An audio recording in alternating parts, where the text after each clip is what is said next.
Okay, now we're on Act 2, Scene 2.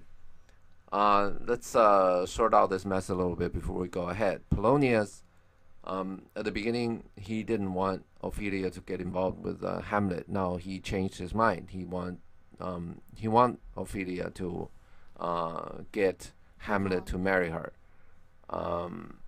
And Ophelia, of course, doesn't know about this, and all she knows right now is that Polonius doesn't like the relation, and we had this. Ophelia was thinking that Polonians hate this relation, and Polonius really said is to have it. And we talk about the vowel change, right? Yeah. Those, yeah. Mm-hmm. The have is really is he is like hate, and now there's a vowel change. So now you wouldn't think hate is have it. The short for have it. And Claudius, in the meantime, wants Hamlet to stay around so he can find a chance to kill Hamlet. And Claudius, obviously, he's pretty smart. He's witty at this point, right? He's not good at the sort of state affairs, like how to run Denmark, but and a lot of small things. He's witty. He has a lot of wit, right? He can Yeah. win over.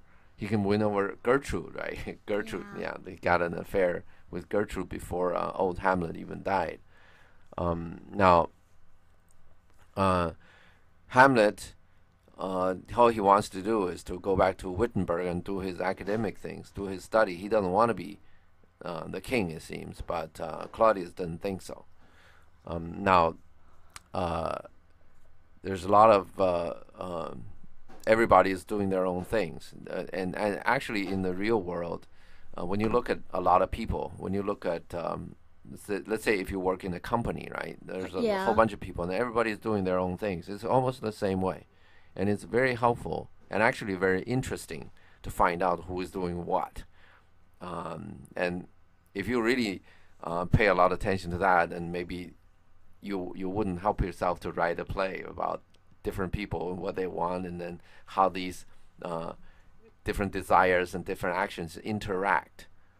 And that's what make life interesting, make all of these plays interesting. And when you see it in real life, you probably just purify it a little, beautify it a little, and then write it up. And that's what Hamlet is doing here. Let's go next. Act 2, Scene 2.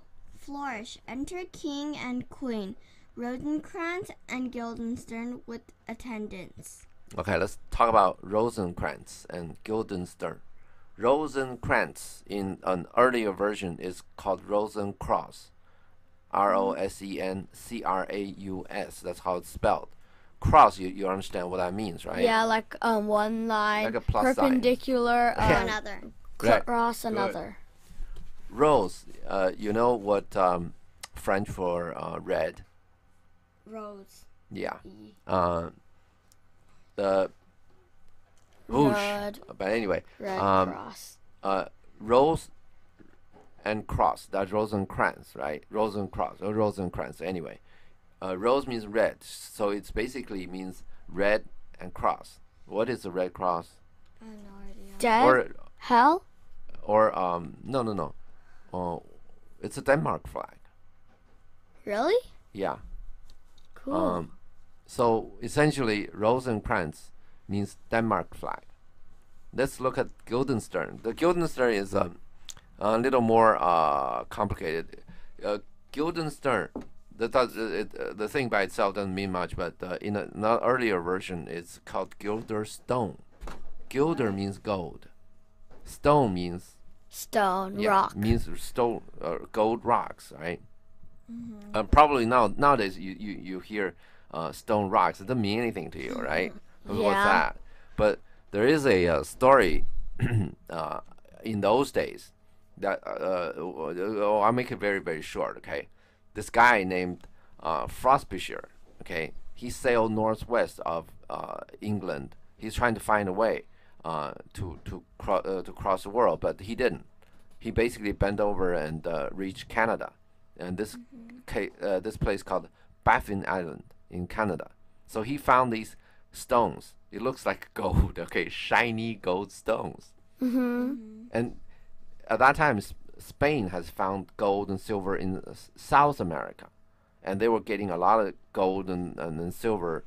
They have a trade circle going on, so everybody knows in Americas there are gold and silver, and this guy thought, this Frostbisher thought that he hit the jackpot, he hit the money pot, so he went to England and say, hey, we need to do this, whatever. He didn't test this because he was afraid that somebody else will get to it.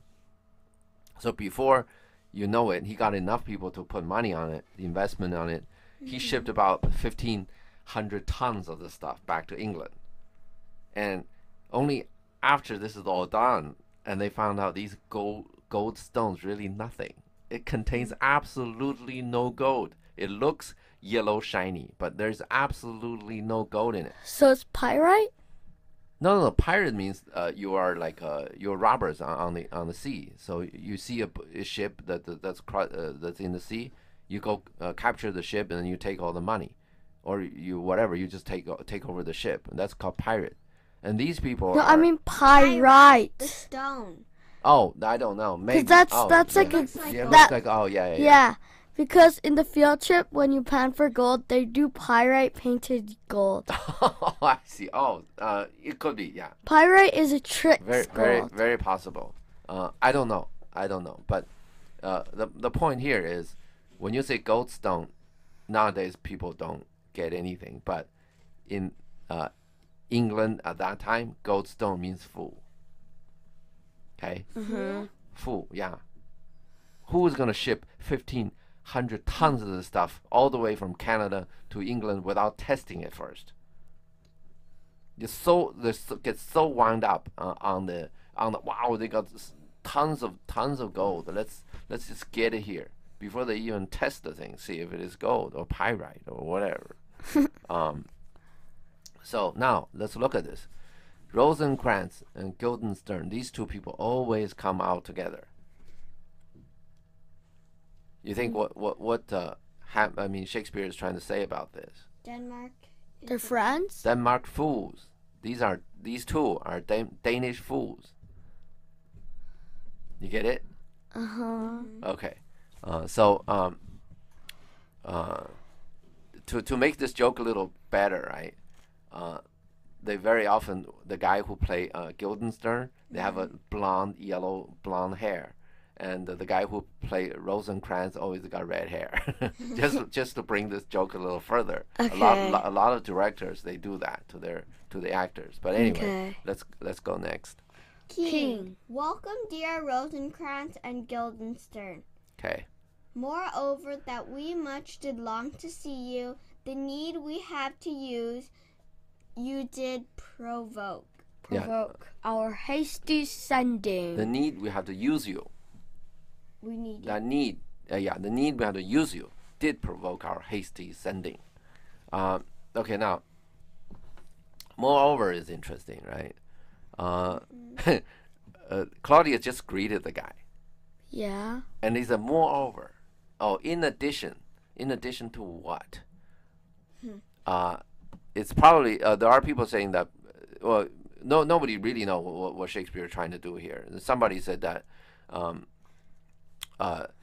Claudius has met with these two, and don't know them really well. No.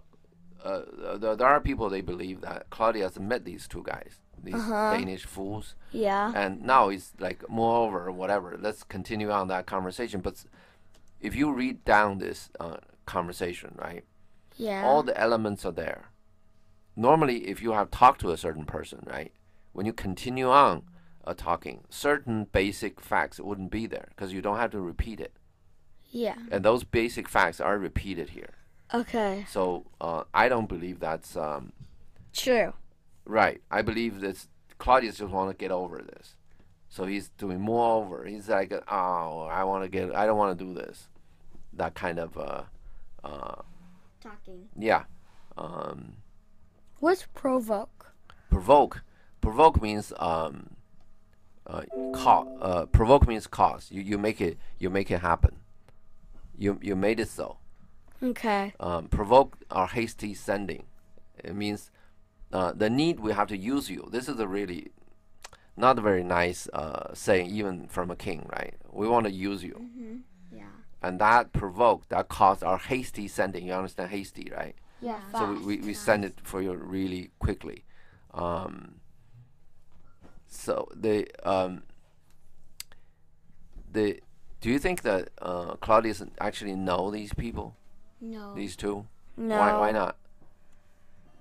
Because he's like the uncle of Hamlet. Oh, that These you are- can't do that. They may he might know them and may not know them. Is there anything that you can see from here to see?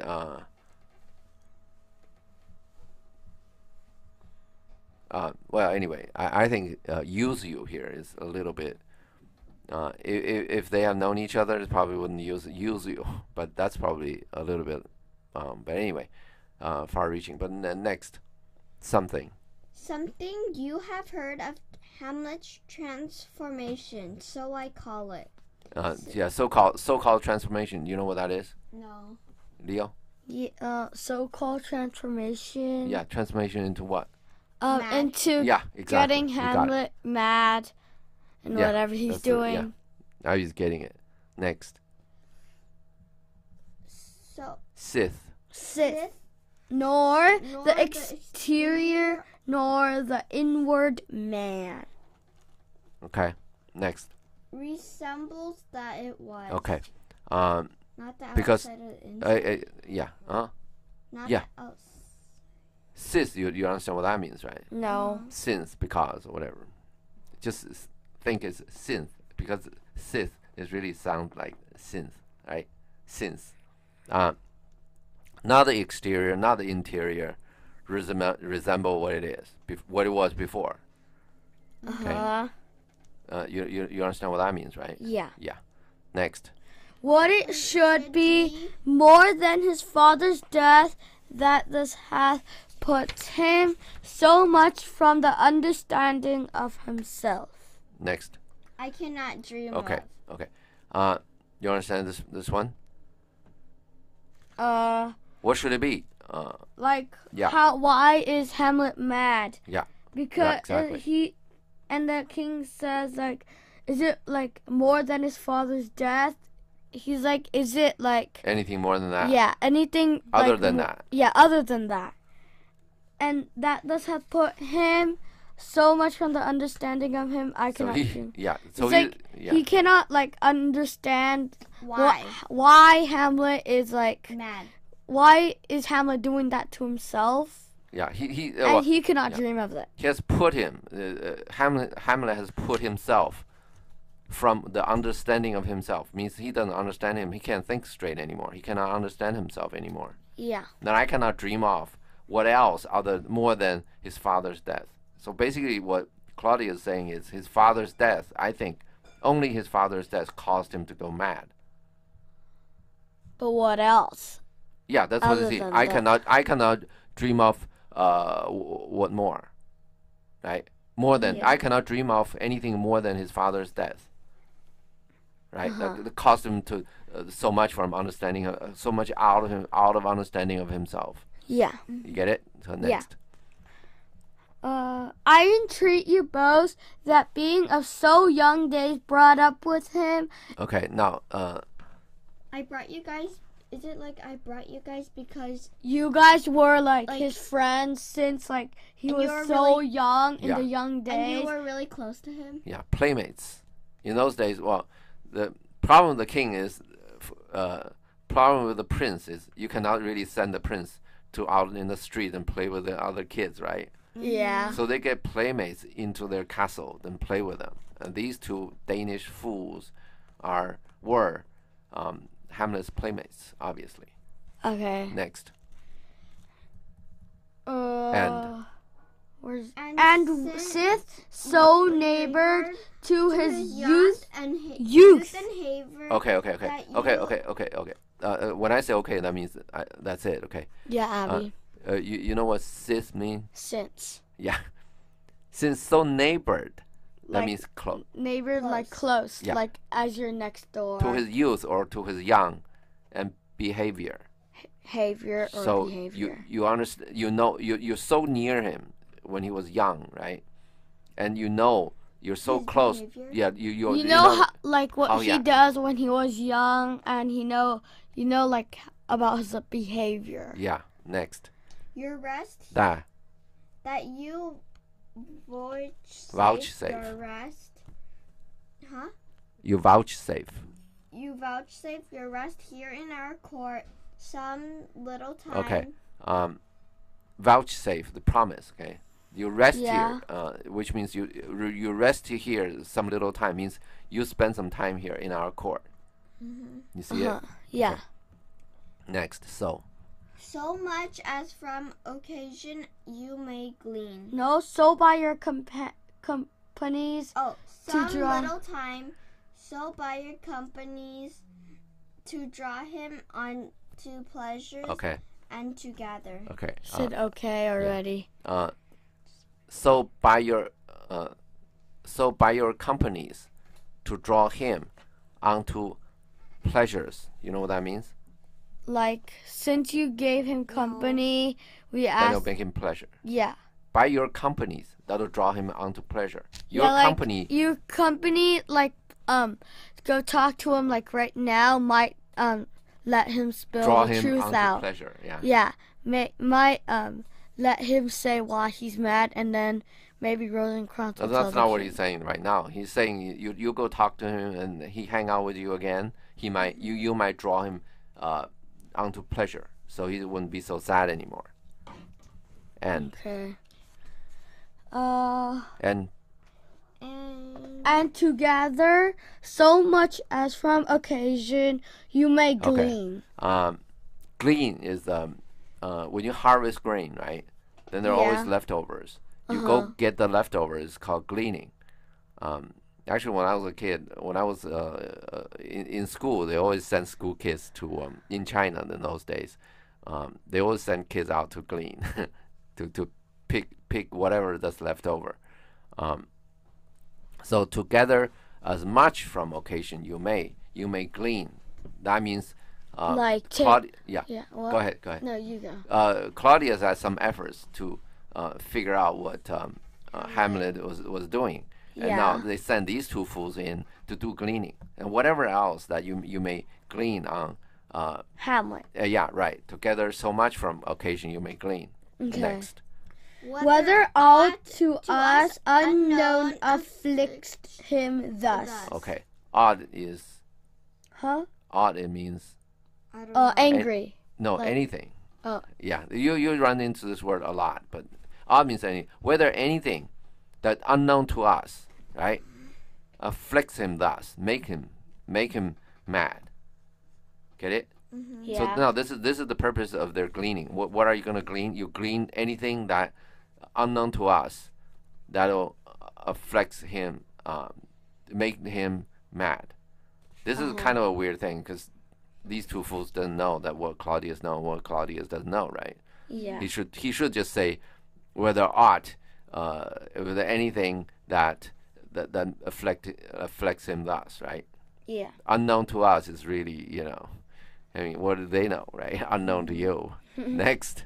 That open lies within our remedy. Okay, that opened. When we know that, then when after the reason that Hamlet turned mad is known to us, in that lies our remedy. Remedy means Yeah, what's treatment. remedy? treatment. Oh, yeah. Yeah. Okay, next. Queen, good gentleman, he hath much talked to you. Talked And- of you. Of you, Talked yeah. of you. Uh, And sure I am okay, two men. Okay. He has much talked of you. Shakespeare used these propositions pretty just freely. I mean, a lot of these things are not what we use today, but talk to you and talk of you, these things, they actually mean different things. And so in these things, Shakespeare cannot mess around. Because certain proposition that sounds better, then he'll use the one that sounds better. But if talk to you and talk of you, he cannot. Anyway, he has much talk to you means Hamlet talk about you a lot, right? Next. And Sure I am. Too bad there is not living To home he more adheres. Okay. Adhere means what does it mean? I don't Yeah, know. what is it? I was about to ask Adhesive. it. You know what adhesive is? Like You know what crazy glue is? I was about to say crazy glue. Okay, yeah. All these glues, what they do is to adhere one thing to another. Mm-hmm. And also we call them adhesives. Okay. So adhere means stick together, Okay. which means for sure, I'm sure, right? Two men that are not living. There's no other two men who's living. To Who's those two more men. like close to Hamlet. Exactly. Next. If it will please you to show us so much Gentry. gentry and goodwill Okay. Next. as to expand your time with us a while. Okay. You'll be if it'll please you, right? Which is obviously to so much gentleman or whatever, gentlemanship, and goodwill, to expand your time with us a little while. Means expand means what? Like Make make a- it grow Longer. bigger. Yeah, right. Grow bigger. Because you're here already, right? Mm-hmm. You make this time spending here with us extend that a little while. Next. So you could stay here longer. Right. That's what she's saying. Anyway, next. For the supply and profit of our hope. Okay. To help us out, right? Yeah. You know the supply, right? We need something, you give us, right? Yeah, And the profit means- information of yeah. Hamlet. Profit is we want to make some money. You make money for us, right? Uh-huh. Our benefit, for the benefit, for our Yeah, benefit. out for do this for our benefit, Yeah, not or yours. help us out, or to basically to help us, right? Okay. You do something for my benefit, which means you're helping me, right? Yeah. So you if you say this very simply, is to help us out, right? Next, Your visitation. visitation shall receive such thanks as fits a king's remembrance. Okay.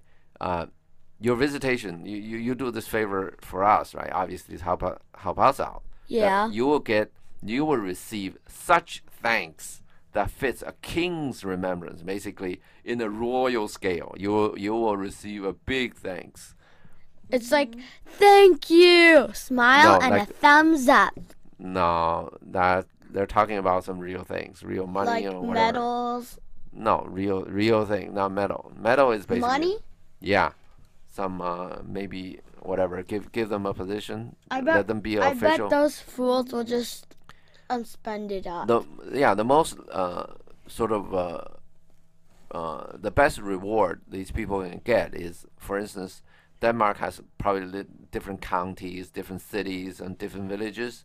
To send them out to run a village, to be the master of a village, to collect tax for the king. Okay. Just you collect $2, maybe you can keep $1, something like that. In those days, there's no law. Okay. Now, what I want to say here, remembrance is really means remembering the dead. So that's when people write these plays, right? All the writers do a little joke on people. They create these slips of tongues, right? These misspoke. Yeah. Just to show people king's remembrance means the king is dying, is going to be dead. Yeah. Obviously, she does not mean at all. That means your visitation will receive such thanks that To fits remember the yeah, to king's death. King's funeral. Yeah, definitely that's not what she meant, right? Yeah. But that's what she said. Next. Rosencrantz. Both your majesties might be the Sovereign. sovereign power you have of us. Next. Put your dread pleasures more into command than to entreaty. Yeah. So these he's saying both your majesties. Basically, Rosencrantz is calling both of them king and queen, right? Yeah, and he's bowing, basically. Yeah, he's calling both of them sovereigns. Sovereign power means king's Like, power. you have a royal amount of power, like Yeah. create laws and all that. Yeah, create royal pains, right? You understand that word? Yeah. Tax. No. Something It's just a like saying. It's just a saying now. You say the people say you're a royal pain means you're a big pain to me. Nowadays. Oh. Yeah. Yeah. Next. Don't Oh be no. sad. I'm sorry. Where are we? both your majesties, right? By the sovereign power you have of us, you can do it to us, right? Yeah. Put your pleasure. Dread is just a way of, sort of respectful way to say to these people. Put your pleasure more into command than to entreaty. Entreaty, you want to have a deal with me, right? I help you. You're gonna put a royal remembrance on me, right? You might as well just order me to do it. You don't have to make a deal with me on that. Because they have the sovereign power. Right. Next. But we both obey. Guildenstern. Yeah. Guildenstern, but we both obey. And here, give up ourselves in the full bent. Oh, you understand? Okay. Yeah. Go ahead. That's okay. Our service freely at your feet to be commanded. Okay. Full bend. You understand that, right? Bend. Inclination. Yeah. Okay. We both obey, right? Yeah. And these two always do it together. And here, give up ourselves in the full bend. Actually, this is not bending anymore. The bend is a word to show that I'm bending that way. So if you say the other way, that's okay, right? Full bend. That's what he's using this word in sort of a different way than normally people use this word. And to lay our service at your feet is like whatever you want us to do, right? To be commanded. So you just you just tell us what we want to do, right? Because we are full band, means we serve only you, right? We don't bend anywhere else. Next. And by the way, when people say full band, are they doing full band to the king or full band to themselves? Yeah, everybody gets self-interest, and these two fools, they want to get on with the good terms of with Claudius, so they can, they can maybe appointed some positions or something they're getting. Next. Oh, let's stop here, because this is about enough.